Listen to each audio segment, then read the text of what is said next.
Friends, how many of us have them?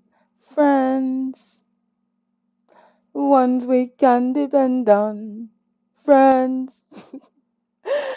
The 11th house in astrology is the house of community and hopes, and it represents your role in society and your dreams for the future.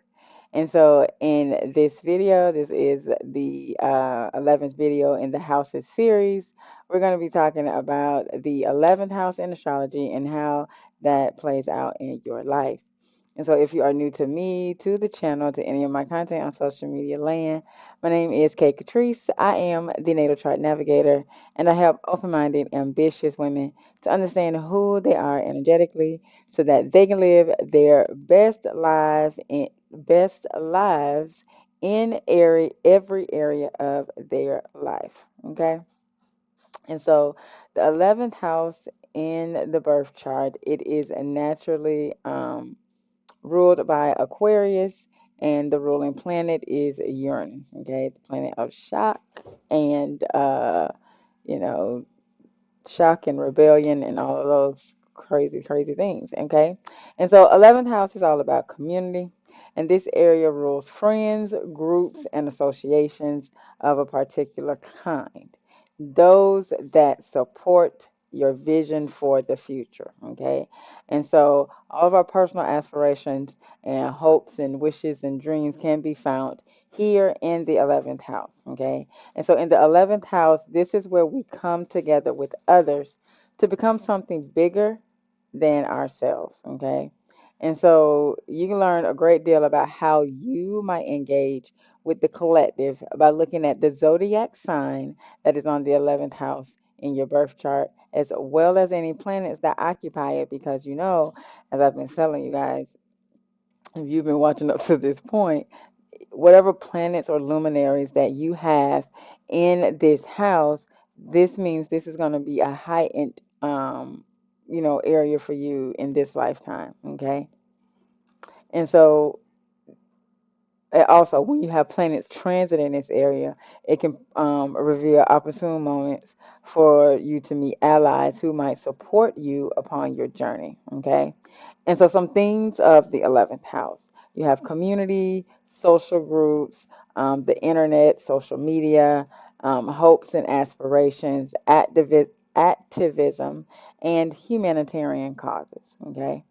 And so, after we establish our role in society in the 10th house, okay, the 11th house transforms our individual power into collective power, okay? And so this is where we join forces with like-minded people to work and achieve common goals. And so this is where we find our chosen family, okay? Fourth house is our given family. 11th house is our chosen family. And so whether that's via a book club or a kickball team or a business association group that you're a part of. Group associations bring us together under a shared cause and can help us find a sense of belonging. Okay. And so if you feel aligned with certain political or cultural or familiar structures around you, then more than likely you're going to want to contribute to them. Okay. And so the makeup of your 11th house can help you to find satisfying ways to get involved. Okay. And so now, if you are discontented with your social system, you will attract others who share your same critical views.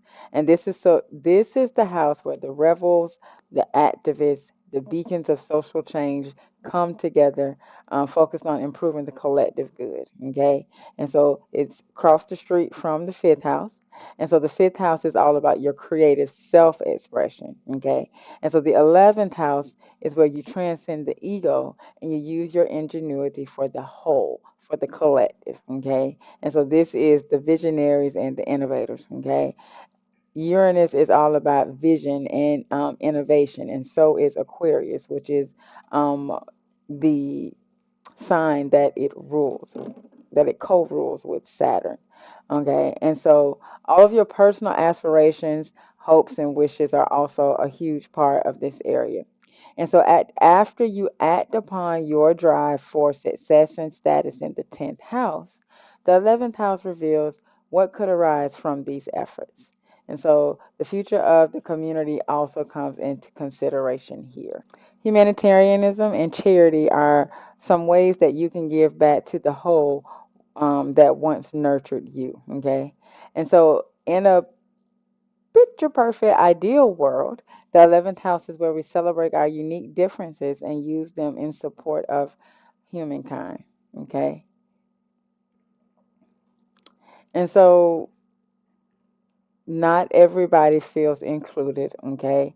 If you feel alienated from the people that surround you, um, that could lead you to disconnect all from the public together and become an outcast, okay? Outcasts are found here in the 11th house as well, okay? And so just depending upon what planets you have here and what, aspects and things, it may depend upon how you view yourself within, community, greater community. Okay. And so the sign on your 11th house tells how you might show up in terms of community matters. Okay. And so if you have Virgo here, for example, you may be driven to fix the flaws or wounds of the collective and choose to connect with others who are focused on healing and helping those who are in need. Okay. Now, if you have Gemini, say here on this house, you may be somebody who is all about, gathering valuable knowledge and just going and disseminating all of that knowledge amongst groups. You're probably somebody who's very well liked. You're a very social person, and you just learn things, and then you go and you share that knowledge with the collective. Okay. And so now, if you have planets in the 11th house, they likely support a common cause. And so these planets may influence your experience of networking, goals, and social change. Okay. And so if you have the sun here, you are friendly, free thinking, a little bit idealistic, and you pride yourself on seeing things a little bit different than the rest. Okay. You may be, somebody who thinks the needs of many outweigh the needs of a few. Okay. Now, if you have your moon here, a sense of belonging is vital for your security.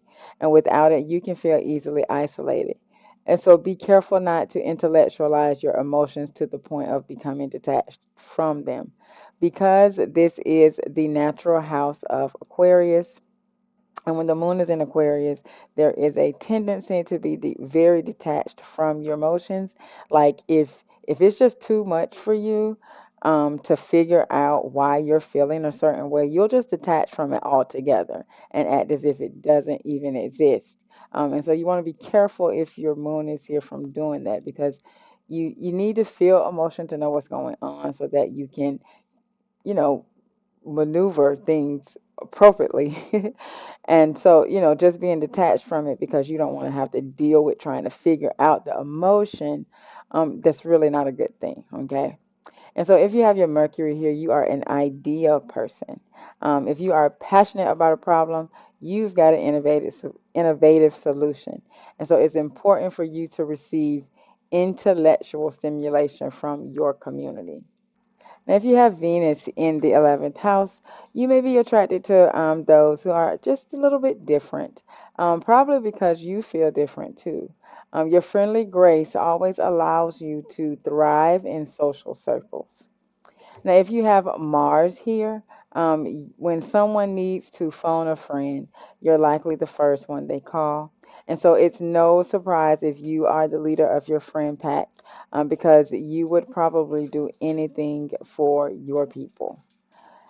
Now, if you have a Jupiter here, um, you are very altruistic and you want to save the world. Be careful not to set your aspirations so high that you cannot reach them. Now, if you have Saturn here, big groups may overwhelm you. And so it's probably likely that you prefer to have a few close allies over a huge group of friends. But don't let your fear of being left out cause you to push others away. Now, if you have Uranus here, you definitely don't blend in. You definitely stand out. In fact, you might even go out of your way to avoid fitting in. You're probably someone who attracts others who share your radical views. Now, if you have your Neptune here, your friends are probably your everything. You are compassionate. You may be a little bit idealistic in your relationships. And so you need to work on maintaining proper boundaries so that others don't take advantage of you.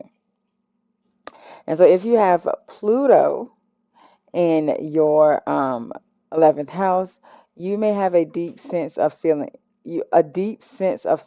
different, may distance you from others and limit the expression of your soul. And so it's time for you to reawaken your heart and to just let your inner child just run free. And just be that little kid that you always wanted to be. Now, if you have Chiron in the 11th house, your deepest wound may come from rejection by your community, and a sense of feeling excluded could pervade your life. You have to learn to accept your uniqueness, okay, and not be so focused on, what others think about you or others accepting you for who you are. Now, if you have your North Node here, in the past, you may have had a tendency to make things all about you, um, a little self centered. And so, finding a socially relevant outlet for your unique gifts will help you to transcend that egocentric view. And if you have your South Node here, um, you may have a brilliant mind, but your dependence on intellect may leave you really detached from your emotions, okay? And so you can warm it up by expressing affection and creativity, okay? So you are somebody that needs to really tap in to your fifth house if you have your because your north node is in the fifth house. So you need to tap into your fifth house if your south node is in the 11th house. Okay.